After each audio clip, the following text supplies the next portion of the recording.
Baik, saya Remia Sabela Colin akan menjawab soalan dari UTS Bibliografi Sejarah. Bibliografi sejarah adalah daftar koleksi yang dimiliki perpustakaan sejarah yang mencatat terbitan yang berhubungan dengan sejarah. Bibliografi sejarah dapat dibagi menjadi beberapa jenis seperti bibliografi retrospektif, bibliografi terkini, bibliografi selektif, bibliografi subjek, dan bibliografi nasional. Penerapan bibliografi sejarah dalam penelitian dan pendidikan sejarah adalah penting karena membantu pengguna untuk mencari informasi yang diperlukan. Sebagai contoh, bibliografi sejarah dapat digunakan untuk mencatat terbitan yang terkait dengan sejarah negara atau daerah tertentu, seperti Bibliografi Nasional Indonesia. Hal ini membantu pengguna untuk mencari informasi yang berkaitan dengan sejarah negara atau daerah tersebut. Selain itu juga, penerapan bibliografi sejarah dalam penelitian pendidikan sejarah adalah penting juga karena membantu pemahaman mengenai perkembangan ilmu pengetahuan sejarah. Untuk nomor 2, bibliografi sejarah penting bagi peneliti dan pendidik sejarah karena berbagai alasan.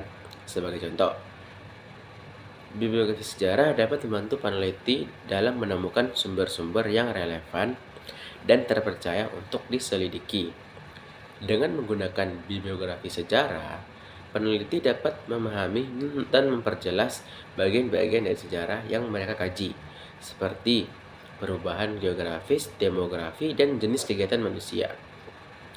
Selain itu, bibliografi sejarah juga membantu pendidik sejarah dalam mengembangkan pemahaman dan kemampuan peserta didik mengenai sejarah.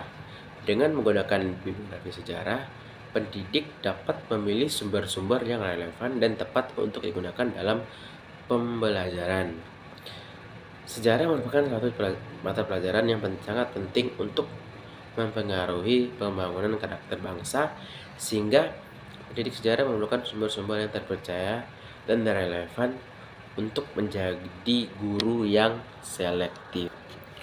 Baik, untuk jawaban nomor 3. Sumber-sumber sejarah yang dapat dijadikan atau dibuat bibliografi sejarah antara lain. Yang pertama, sumber sejarah material seperti alat kerja, alat rumah tangga, bangunan, arca dan patung, senjata, perhiasan, atau manik-manik, mata uang, dan lain-lain. Yang kedua, sumber sejarah tertulis seperti dokumen atau arsip, surat kabar, berita pemerintah, majalah, biografi buku, peninggalan, dan notilen. Yang ketiga, sejarah sekunder seperti biografi, laporan, penelitian yang relevan, dan masih banyak lagi. Yang keempat, sumber sejarah beranotasi, yaitu himpunan biografi beranotasi yang terkait dalam pendudukan Jepang di Indonesia.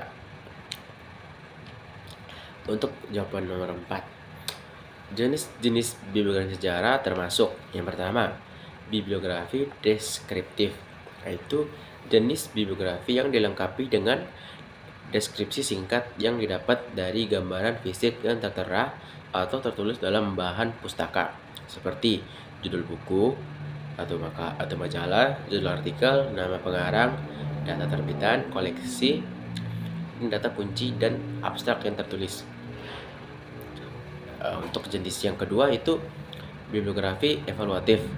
Jenis bibliografi yang dilengkapi dengan evaluasi tentang suatu bahan pustaka atau artikel, yang biasanya mencakup penilaian terhadap isi suatu bahan pustaka atau artikel. Jenis yang ketiga itu ada bibliografi retrospektif, yaitu jenis bibliografi yang mencatat bahan pustaka yang telah diterbitkan pada zaman yang lampau, seperti biografi sejarah perang di Diponegoro. Untuk jenis yang keempat itu ada bibliografi terkini, yaitu jenis biografi yang mencatat terbitan yang sedang atau masih terbit saat ini.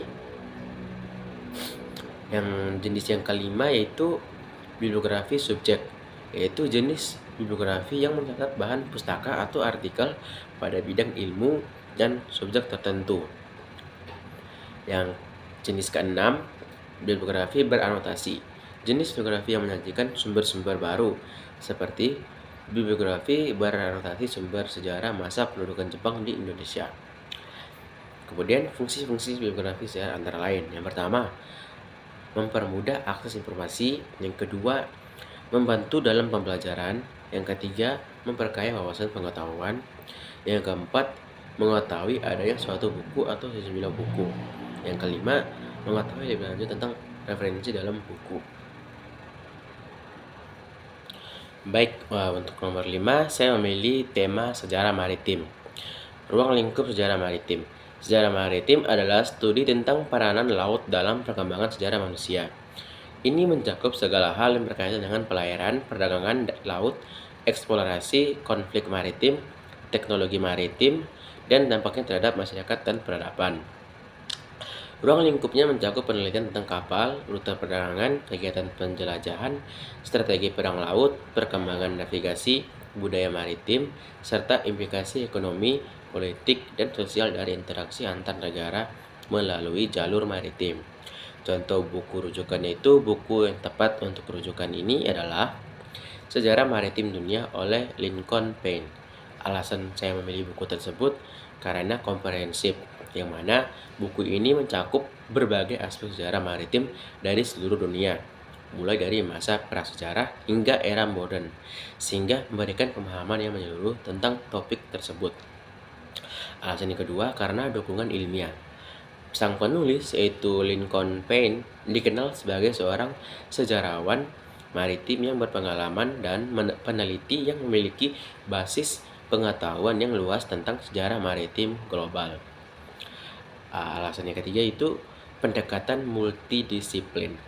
Buku ini menggabungkan perspektif sejarah, ekonomi, budaya, dan teknologi, sehingga membantu pembaca memahami dampak maritim secara menyeluruh. Untuk rujukan yang lengkap itu ada, maksud saya alasan yang selanjutnya itu karena rujukannya yang lengkap. Buku ini dilengkapi dengan daftar referensi yang luas, memungkinkan pembaca untuk mendalami topik lebih lanjut dengan memanfaatkan sumber-sumber yang berkualitas. Dengan demikian, Sejarah Maritim Dunia oleh Lincoln Paine adalah pilihan yang tepat untuk membahas ruang lingkup sejarah maritim karena memberikan wawasan yang mendalam dan terperinci tentang topik tersebut. Baik, sekian jawaban dari saya. Terima kasih.